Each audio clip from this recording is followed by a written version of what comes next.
Hey, what's up everyone? This is Silver Slayer. Welcome back for another video. Today we're going to be talking about why silver will outperform gold soon. Before we start, make sure to smash that like button, subscribe if you already haven't. I make daily videos. Actually, I made 2 videos today. I already made another one earlier, so go check that out. But today we're going to be talking about why silver is going to outperform gold soon. And this is something that I definitely want to talk about because us silver stackers, we buy silver, we invest into the future, the undervalued aspect, the potential of silver. But we see gold taking off recently. And I'm just going to talk about what is going to be happening because gold finally broke past that $1,400 resistance that it was set at for so long. And we see gold finally get into this this rhythm that it's looking like it's appreciating. But if you look at silver, silver usually follows suit with gold since it's gold's little brother.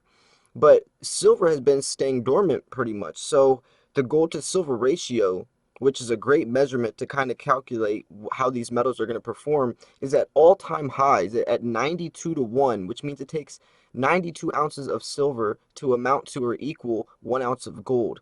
Historically, the ratio is around 40 to 1. So we see there has to be some type of correction for a healthy market, even for these precious metals to have in this economy. So Gold gold is reaching all-time highs for 2019, actually more than that, in the past several years, at this $1,400 market right now where it broke that resistance that it was being held on to for so long, but it's still stable. It's stabilizing at this. So that means that gold either has to depreciate in value or silver has to appreciate. And it's looking like silver is going to have to appreciate for this gold to silver ratio to even back out.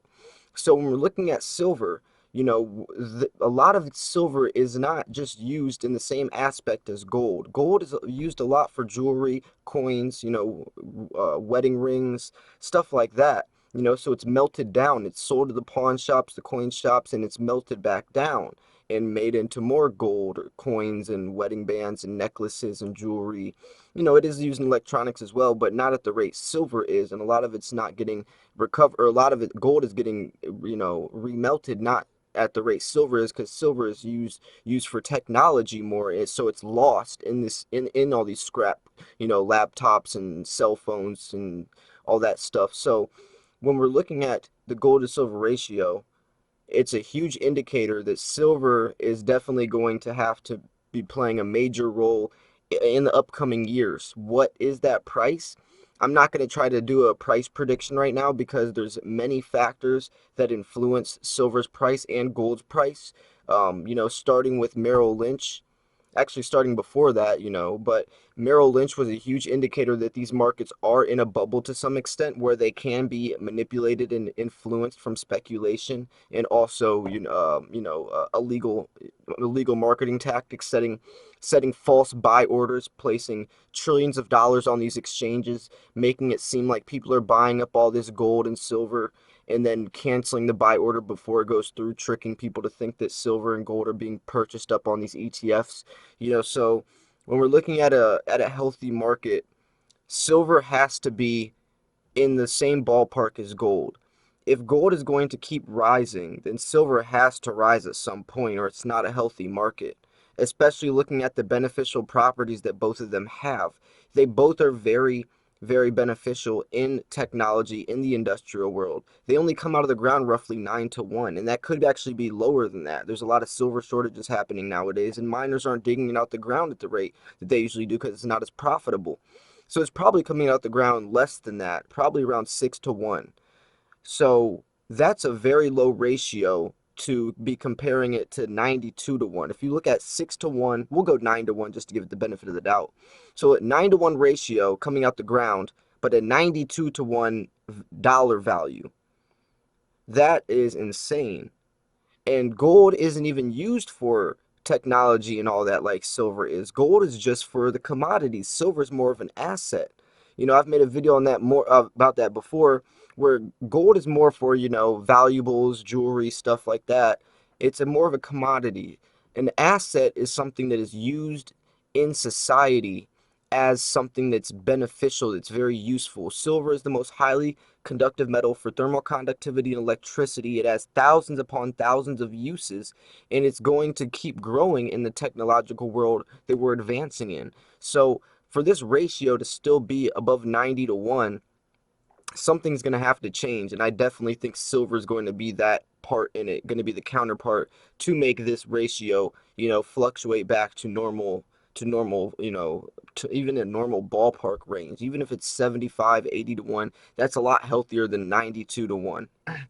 If it goes higher, then I see a huge red flag where gold is either having some type of something's happening where that's not healthy. If it goes higher, then that means that silver's lowering in value, which I don't think would happen, but gold is probably increasing in value if this ratio does gain more momentum, and the gap widens even farther. But right now, what I would be doing is trading my gold for silver. That's the best strategy to do right now. I wouldn't be selling my gold. I would be trading it for silver. Just taking my gold bullion, trading it for silver bullion, using the gold to silver ratio to my advantage so I can earn free gold and silver by, just trading when the markets are at certain points, because this ratio is going to have to fluctuate back to normal soon. Well, not normal, but it's going to have to fluctuate back. Some type of correction has to happen. This can't go on for too much longer. And if it does, then there's a huge red flag that something else is going on behind the scenes, which we already kind of know is happening, so I wouldn't be too surprised. I'm just really interested in what's going to be happening with silver nowadays, since if gold keeps rising. Is it just going to stay at $15 and gold just going to start taking off? Or will this gain more momentum in the economy? More media will start covering it, and people will start to get the ball rolling and get the idea that these are profitable metals that you can make profits off of them. I just made a video today talking about how you can still make profits off of silver even if the market is bare, with collectible coins and high premium silver and semi-numismatics. There's definitely ways that you can make money with silver and gold even in the bear market. It's not always about spot price. Spot price isn't always the main factor determining whether your silver stack or gold stack is profitable or not. There's many other options, there's many other varieties, and you can definitely diversify, which I also recommend, which is another point I want to make as well, where, if you're buying silver, you should be stacking at least some gold as well. I've shared my ratio or my portfolio before, and I like to have at least, 10% of my stack is gold. Like if I have 1,000 ounces of silver, then at least 1 ounce of gold, or 100 ounces of silver, at least a 10th ounce of gold. Like every 100 ounces of silver I'll buy at least 1/10 ounce of gold or something like that along those lines, because there is beneficial properties to both of them, and they both can help you against different situations, just like generic silver or bullion can help you in different situations that, semi-numismatic or numismatic coins can help you. Like generic silver is great to buy, just buy the metal content of silver for the beneficial properties, and also lower your dollar per cost average. But then semi-numismatics can, still appreciate on top of spot price regardless if, silver stays at $15.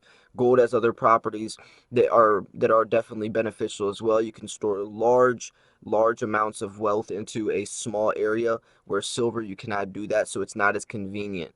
When it comes to gold, though, I stack around 1/10 to 1/4 ounce rounds, because anything more than that is just a little too expensive, and it's going to be a lot harder to sell when it comes down to it. That's stuff you have to think about as well. But anyways, just trying to recap though, when it comes to this silver thing, I think silver is going to have something happen to it soon. And there's another indicator where we don't know what's going to happen. We have a lot of huge events coming up soon with the 2020 presidential election. A lot of people do turn to precious metals at these times. So that will probably bring some type of, hype around this precious metal. I don't know if that'll be a long lasting hype, but it could be enough to get the ball rolling and get silver kickstarted in the right direction. And hopefully bring these ratios back to normal averages, because right now it's definitely out of whack. I still would be trading my gold for silver right now, because you can get a lot of silver for gold. And then if the ratio does fluctuate back down, then you can trade your silver for gold again, keep some ounces, and you get some free silver, basically just for being patient and trading when the markets are at certain prices or certain rates. But I definitely think that silver is still a much more undervalued asset than gold is. I still think you should buy gold, but I definitely think silver is the answer, and that's why we all invest into it, because we see how much potential there is, and we see the undervalued, we just see the undervalued aspect of it, and we see the bigger picture. But anyways, I hope you guys did enjoy this video. If you did, make sure to smash that like button, subscribe if you already haven't. Check out my other video I posted today as well, talking about how I make lots of money stacking silver. I think you guys will enjoy that. Stay tuned for more videos coming soon. I'll be posting some more later on. So thanks everyone for tuning in. This was Silver Slayer. I will see you guys soon. Peace.